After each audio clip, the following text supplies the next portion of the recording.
भारत की तैयारी इसलिए है कि चीन अगले साल 2020 वाली हरकत ना दोहरा सके। इसके लिए लद्दाख में चीन के बराबर जवानों की तैनाती की गई और उन्हें सियाचिन में तैनात जवानों का तरह अत्याधुनिक उपकरण दिए जा रहे हैं। अब हम आपको यहां यह भी बता दें कि एलएसी के करीब वो कौन से इलाके हैं जो पूरी तरह बर्फ से ढक जाते हैं। आइए सीधे चलते हैं और आपको दिखाते हैं कि वो कौन कौन से इलाके हैं। क्योंकि देखिए, यहां पर तैयारी में चीन के पास एक एडवांटेज पॉइंट यह है कि वो पहले अपने जो जितने भी सैनिक हैं उनको पूरी तरीके से इक्विप कर देता है। लेकिन यहां पर अब देखें आप, एलएसी के पेट्रोलिंग पॉइंट 15, 16 और 17 पर ज्यादा बर्फ नहीं गिरती है। ये पेट्रोलिंग पॉइंट्स हैं। लेकिन चांगला 17,000 फीट की ऊंचाई पर, यहां से ये पास पेंगोंग त्सो के डिफेंस के लिए बेहद महत्वपूर्ण है और सर्दियों में यह बर्फ से पूरी तरह ढक जाता है।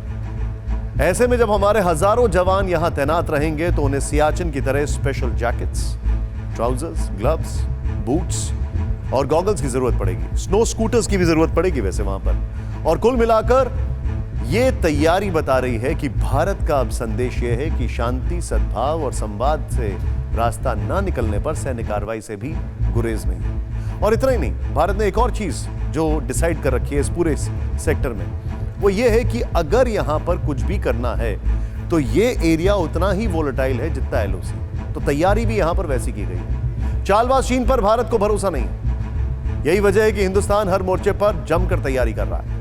भारत की सुरक्षा के लिहाज से जरूरी हर स्ट्रैटेजिक रूट को मजबूत कर रहा है। आइए ग्राफिक्स के जरिए अब आपको दिखाते हैं कि भारत की अगली तैयारी क्या है। देखें आप, समझें इसको।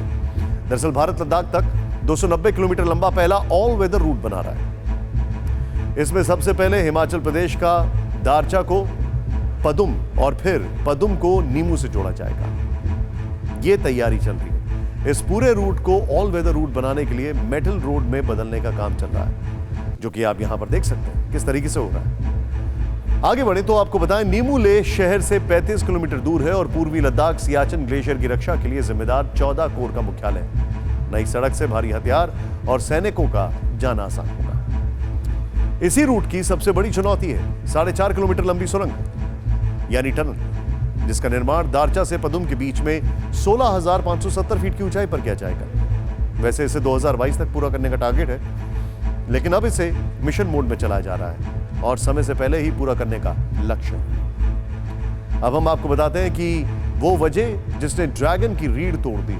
मौजूदा हालात में साफ दिखने लगा है कि चीन की कम्युनिस्ट पार्टी के पाप का घड़ा फूट चुका है, लेकिन चीन के नेतृत्व की सजा वहां की आवाम भुगत रही है। जिनपिंग ने 7 साल पहले चीन की सत्ता संभाली। इस बीच वहां कई बार उतार चढ़ाव भी हुआ है, लेकिन जिनपिंग की कुर्सी हमेशा मजबूत बनी रही।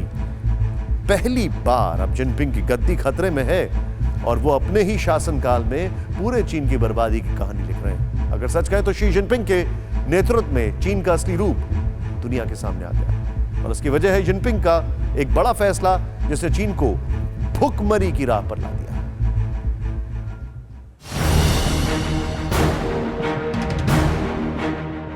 आधी दुनिया से जंग की सनक, कोरोना कहर, बाढ़ से बर्बादी,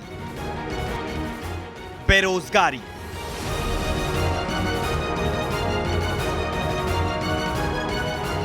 दुनिया का बड़े से बड़ा देश भी इन सभी चुनौतियों से एक साथ नहीं लड़ सकता। तो तानाशाह जिनपिंग की क्या बिसात। इन चार चुनौतियों ने जिनपिंग की जड़ें हिला दी हैं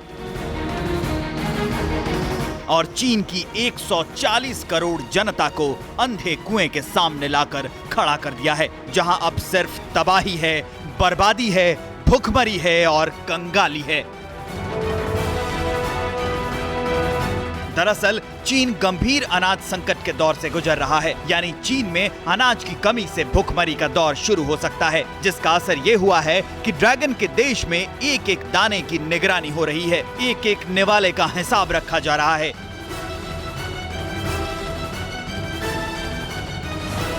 शी जिनपिंग ने अचानक एक नया आदेश दे दिया है। ऑपरेशन क्लीन प्लेट कैंपेन शुरू किया है।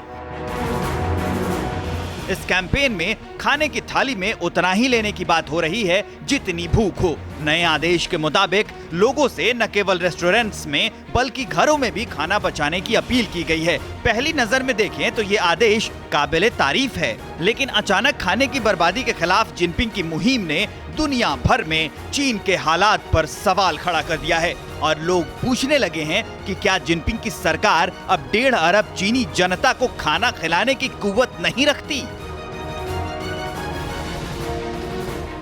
अटकलें हैं कि महामारी और गलत फैसले ने चीन में तबाही मचा दी है। जिनपिंग जैसे तैसे हालात पर लगाम लगाने की कोशिश कर रहे हैं, लेकिन हालात बिगड़ते ही जा रहे हैं। चीन लगातार अनाज की भारी कमी झेल रहा है। ऑपरेशन क्लीन प्लेट कैंपेन के लिए सख्ती संदेह को और भी गहरा कर देती है। जिनपिंग के इस कैंपेन पर कैटरिंग ग्रुप्स ने भी N1 पॉलिसी अपनाई है, जिसमें ग्राहकों से अपील की गई है कि एक टेबल पर जितने लोग भोजन कर रहे हैं उनकी संख्या से एक डिश का कम ऑर्डर करें। रेस्टोरेंट्स में अकेले भोजन करने वालों के लिए हाफ डिश सर्व करने का ऑर्डर है। चीन में अब रेस्टोरेंट्स जाने पर वहां लोगों का वजन लिया जा रहा है और उसके मुताबिक ही उन्हें खाने की क्वांटिटी दी जा रही है। इस फैसले से लोग परेशान तो हैं, लेकिन कम्युनिस्ट पार्टी के खिलाफ कुछ भी खुलकर बोलने को तैयार नहीं। ऐसे में अचानक शुरू हुए क्लीन प्लेट कैंपेन ने दुनिया भर के एक्सपर्ट्स के होश उड़ा दिए हैं। दुनिया का सबसे बड़ा बाजार, जहां अनाज से लेकर मीट तक की भारी डिमांड रहती है, जहां दुनिया के तमाम देशों का सारा माल खपता है, आखिर वहां इस तरह का अभियान चलाया क्यों गया? क्या चीन में जिनपिंग माओ के बाद चीन की बर्बादी लिखने वाले बड़े नेता साबित हो रहे हैं और सच को छिपा भी रहे हैं? परवाह देश की, सोमवार से शुक्रवार रात 10 बजे TV9 भारतवर्ष पर।